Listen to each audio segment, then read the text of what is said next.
নমস্কার, আশা করি ভালো আছেন সকলে। আজকের টপিক বিহারের স্পেশাল ইন্টেন্সিভ রিভিশন এর তালিকা থেকে যে ৬৫ লক্ষ নাম উধাও গিয়েছে তার উপরে। ১লা আগস্ট নির্বাচন কমিশন প্রকাশ করল বিশেষ নিবিড় ভোটার তালিকা সংশোধন বা SIR এর খসড়া। কিন্তু চমকপ্রদভাবে দেখা গেল পূর্বের তালিকার তুলনায় ৬৫ লক্ষ নাম নেই, যাদের মধ্যে কেউ মারা গেছেন, কেউ রাজ্যের বাইরে চলে গেছেন, কেউ বা আবার একাধিক জায়গায় নাম থাকার কারণে বাদ পড়েছেন। কিন্তু আরও বহু মানুষ আছেন যারা সময় মতো ফর্ম জমা দিলেও প্রমাণপত্র জমা দিতে পারেননি। তাদের ভাগ্য এখন ঝুলে আছে।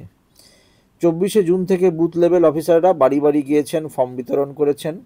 ২০০৩ সালের ভোটার তালিকায় যাদের নাম ছিল না, তাদের নিজেদের এবং বাবা মায়ের জন্ম তারিখ ও জন্মস্থানের প্রমাণ দিতে বলা হয়েছিল। কিন্তু অনেকের কাছেই কমিশনের চাহিদা অনুযায়ী প্রমাণপত্র ছিল না। কমিশন যে ১১টি প্রমাণপত্র চেয়েছিল তার মধ্যে আধার, ভোটার আইডি এগুলো কিন্তু ছিল না, বা রেশন কার্ড এগুলো কিন্তু ছিল না।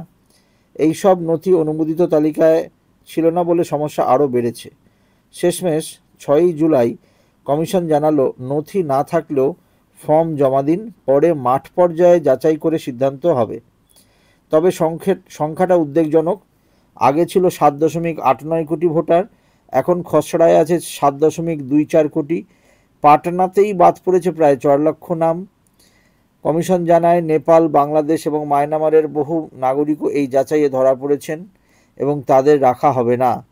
বিশ্লেষণে উঠে এসেছে মহিলা ভোটারের সংখ্যা ৩১ লক্ষ এবং পুরুষ ভোটারের সংখ্যা ২৫ লক্ষ কমেছে, যা অভিবাসনের ধরন অনুযায়ী অস্বাভাবিক। আরও ইঙ্গিত মিলেছে মুসলিম জনসংখ্যা বেশি এমন জেলাগুলিতে নাম বাদ পড়ার পরিমাণ তুলনামূলক বেশি। আগস্ট মাস জুড়ে নাম সংশোধন বা বাদ পড়া নিয়ে দাবি আপত্তি জানানো যাবে। প্রথম সপ্তাহেই জমা পড়েছে ৭,২৫২টি আবেদন। বিরোধী দলগুলি বলছে তাদের কর্মীরাও ভুল সংশোধনের জন্য আবেদন করেছেন, তবে কমিশন তা অস্বীকার করেছে।